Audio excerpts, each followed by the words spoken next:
Okay guys, welcome back to the channel. So today we've got a review of a product that was launched late last year. Yeah. Kind of the product launch of the Srixon Driver, which we're going to test today, the TS2 and TS3.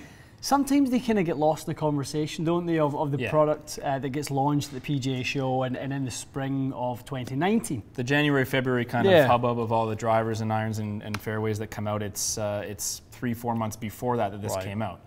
So they made some interesting claims at the time. Pretty bold claims from their own testing, wasn't it? A couple miles an hour faster than I think they were saying M4 and M3 Rogue. You know, they basically said it was leading the way in ball speed relative to the other best-selling drivers in the marketplace. So take that for what it is. Obviously, that's at this point, to be fair, it's outdated testing because obviously models have been replaced. I think what people want to know, similar to the Titleist TS2 and 3 video we did, is it able to keep up with the new releases, G410, F9, those kind of things?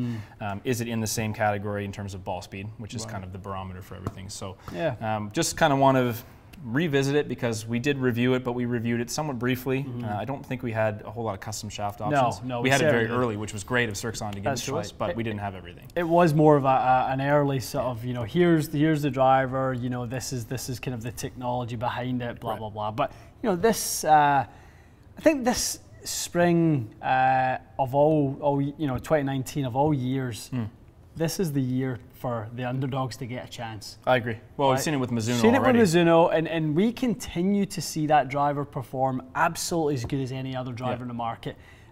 So sometimes you have to almost rewire yourself, Matty, and us as fitters, that we have to not always default to the big four: Titleist, TaylorMade, Callaway, Ping. It's your go-to kind of motion, right? Yeah, I mean, we saw unbelievable results with the F9 this year. Obviously, the Mizuno.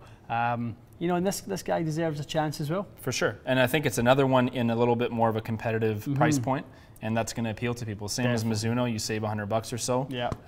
So that alone, if you can get something that keeps up, maybe you're a Srixon iron player. We've seen the fairway wood and hybrid are also really very good. Yeah, we've done very well with the fairway wood. That's a good point, fairway wood and the hybrid. I like both of those. So. Yeah. All right. Well, we've kind of.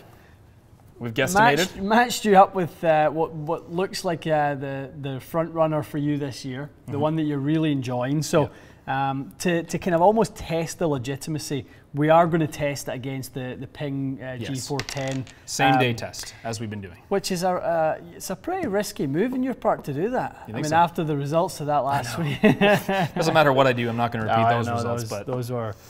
That was lightning in a bottle, really, wasn't it? For sure. So, but I think the G410 as the benchmark will give us a really good idea as to how good this Srixon is, because we know how good you are with that. I agree.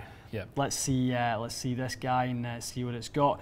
Looking just at the tech behind both of them already, I mean, you know, one thing you will notice is that the adjustable weight in the heel, you know, we don't have the ability to sort of move it around the head, so fade bias is not so much there. That's it, and we like that about the G410 for you. So I'll be interested. I'm very curious to see whether, you know, two things, lie angle and, you know, and weight sort of placement play a role for you when it comes to the performance of this driver. You can use the adjustable hosel to open and close this driver though, so that adjustability is there, but it's not quite as diverse as that one. Correct. Okay. Correct. All right. Let's get some numbers from it, Matty.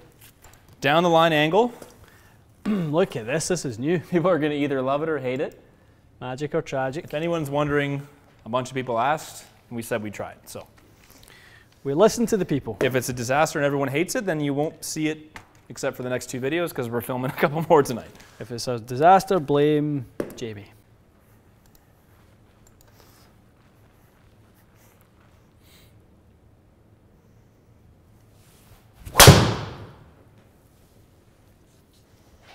Pretty good. Did you strike that one okay? Yeah, a little high in the face. A little floaty. A little bit, wasn't it?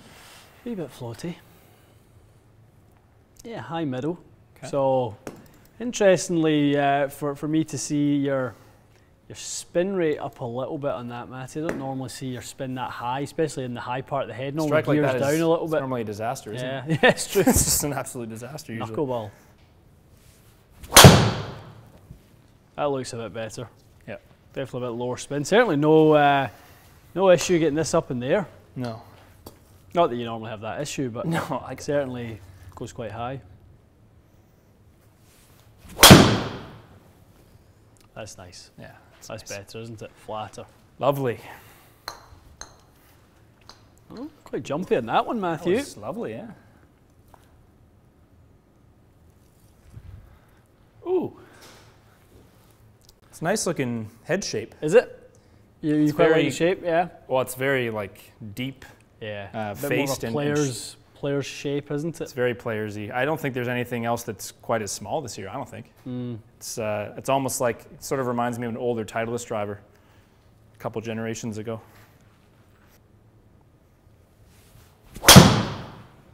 That's nice.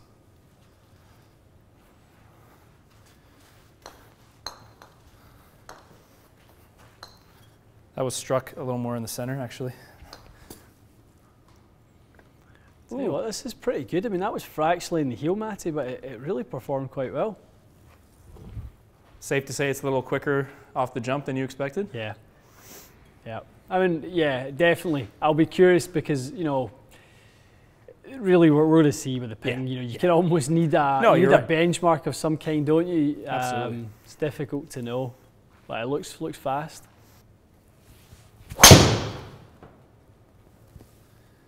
Wasn't the greatest swing. Was that a little low in the head? I think it was Healy. Healy. Yeah, that would make sense.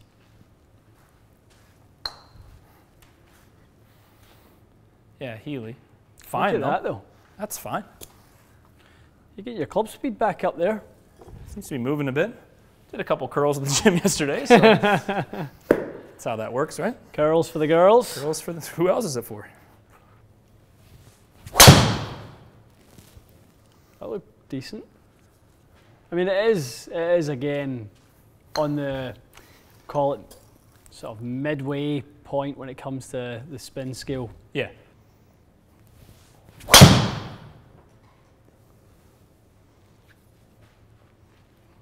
Pretty good. Pretty centered. It was well hit, just hung on the face a little bit. Yep. I don't mind that at all. That's nice. Good. Nice, Matty. That was a really good swing.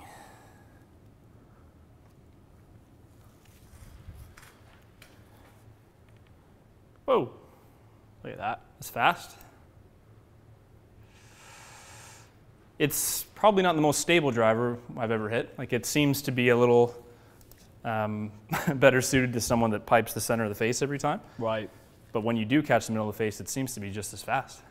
It's interesting. I mean, you know, we're obviously going with one shaft. But, yeah, true enough. You know, you would maybe experiment a little bit and see if you could relocate the strike a little bit and try and solidify a consistent strike point with it. But I think it's got all the horsepower that you would really need. I mean, I think it'll be interesting when we put this ping on now to see how that compares.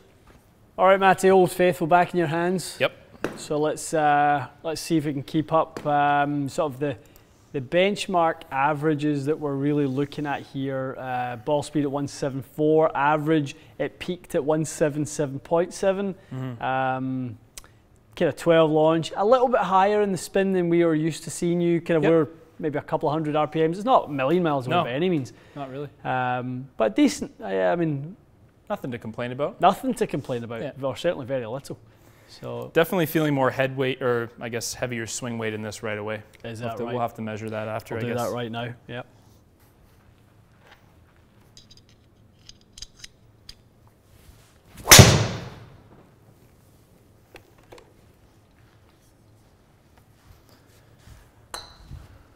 Good.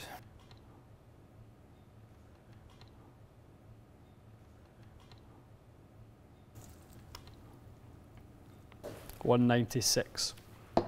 It's quite light. So probably like 6 or 7 grams. It's about 6, at least 6, 7 grams light. That would be my only. I mean, if and when we end up, if we ever did a fitting for that, I'd probably say we maybe wouldn't do counterbalance shaft, or you just add some weight to the head. Yeah. I would actually like this profile if they made something similar to this profile, but not counterbalanced. Yeah, you think so? it would fit a wider range or more heads. Just I guess. give you options, because I think it really suits a lot of people. But it's obviously the counterbalanced element of it is useful sometimes, but not all the time. Yeah.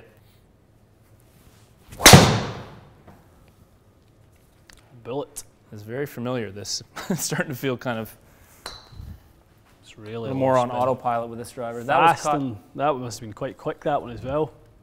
Yeah, I caught that a little higher. 176, well, a real low spinner. A little more spin to that. Yeah, slightly lower strike. Be curious about that one, because that was a slightly lower strike, but you never lost too much at all. No, it's still got a lot of speed.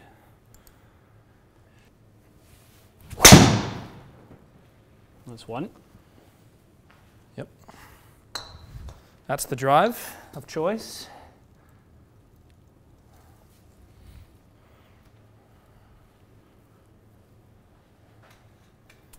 Really fascinating, Matty, though, to see the strike collection. I mean, look at that.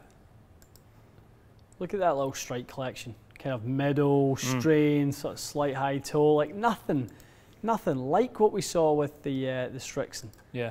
If we look at the averages, average with this is 1 millimeter toe, 1 high. This is 7 heel, 3 high. And the numbers with the Srixon, look how jumpy they are, 12 and 16, 11, you know, 15 high. You know, with this one we're seeing like 5s and 4s and 6s. True. Nothing too, you know, drastic at all. So no. That's a big part of why a driver performs and one doesn't. You know, those subtle things are the difference. Is there a massive yardage distance? No, absolutely not. Definitely not. There's a little bit of a spin, higher launch and higher spin. That might suit a lot of people. I think so. Yeah, I mean, you know, how often do you need someone to get the ball in the air a little longer? We're losing a little bit of speed on average. Let's retest the Srixon. We always do that, because the second club generally is the one that tests the best. Get into the route. Let's hit a few more and see what's going on. But those numbers represent exactly what you do with the Pingman. Look at that. Yeah, those were the same, weren't they? That must give you some serious confidence about that driver, though. It's gonna be, yeah. I don't think there's much else that's been revisited. It's been a week now. I haven't hit any balls. No. Literally just picked that up and had basically 5 or 6 swings that were the same. It'll definitely be it'll be hard to beat out. So head weight difference, there is a little bit of a head weight difference. I'll put them both on right now. So we are head weights without any sleeves. Head weight on Ping, holy moly, 208. Wow. So it's a full 12 grams more. That's some serious head weight. All right, so back to the Srixon. Good results with the Ping, steady Eddie as it always is. Lovely little tight draws, no surprises. Stuff, yeah. Let's see how this is. A few more.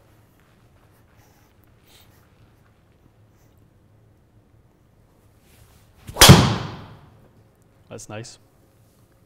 See it just rising though. Just a bit. See that just rises a little bit. Nice though. I think it takes off a shade higher too. Just a bit, to my eye. Just get that 23, 24, 100 RPM, not quite as quick, sitting down at 173. That's all that was? Okay. Yeah.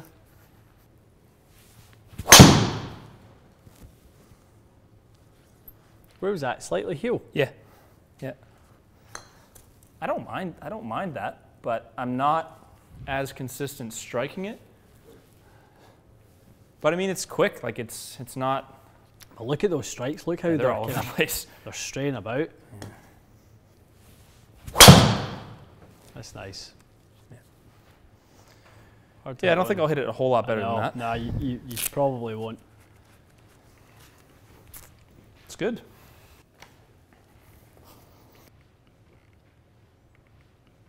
Okay, nice test. It performs great, doesn't it? It does. It really doesn't kind of lag in any real category. It's just, it wouldn't be the one for you.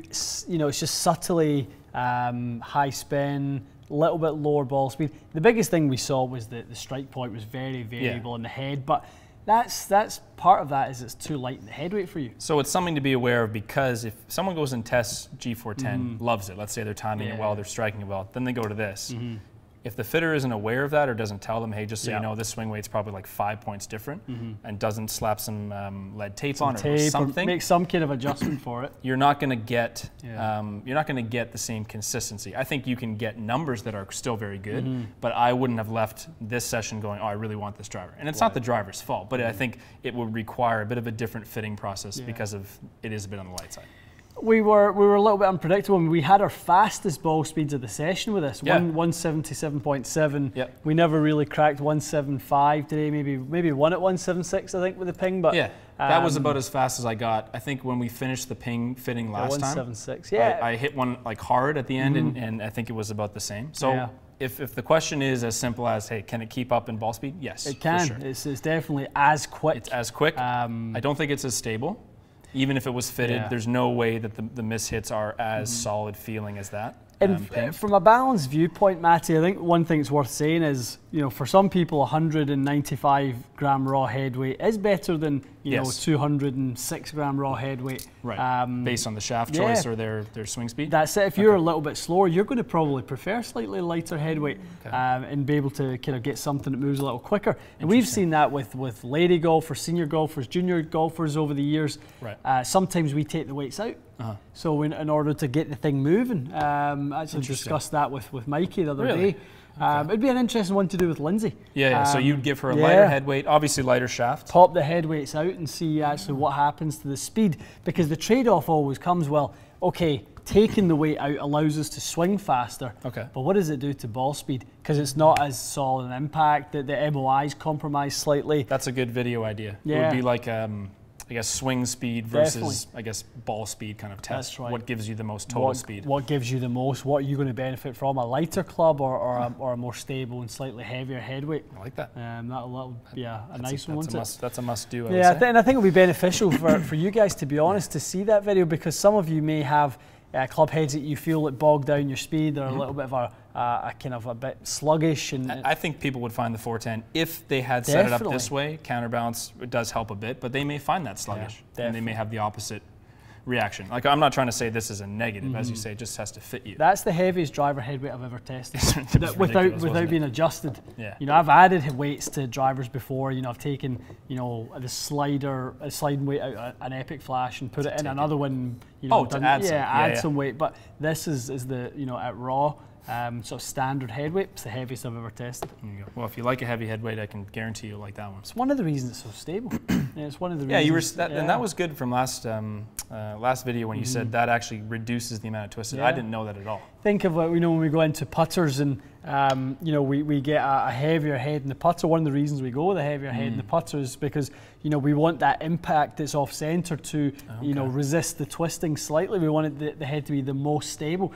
A lighter club head will destabilize more. That makes sense, and that's kind of what I was feeling. So maybe if I put some lead tape on that, it would feel a little bit better on a miss. For sure. Okay. Interesting. Well, I'm glad we revisited it, and it's definitely still one that you guys should get out there and try. And if you're at a multi-vendor demo day and Srixon are there, we know all about their irons, and obviously Cleveland will be there as the partner to them with the wedges and stuff. But try the woods. This is absolutely worth a look. Well, I think for sure the 3-wood and hybrid we already established were for sure, and this is definitely worth a look. It may not suit you, or it may suit you really well, but good price point, and it's obviously very quick, so I would check it out. And we want to hear if you guys have already tried it. If you're playing it even. Yeah, it's been out for the best part of probably 8 months now. So we want to know if you guys have tried it and see what the results have been. Please, absolutely. Okay. Guys, appreciate you joining us. Leave us your comments. Subscribe to the channel if you haven't already done it. It's a while since we've given you one of those. Please. Definitely. So we appreciate you watching, and we'll see you again soon.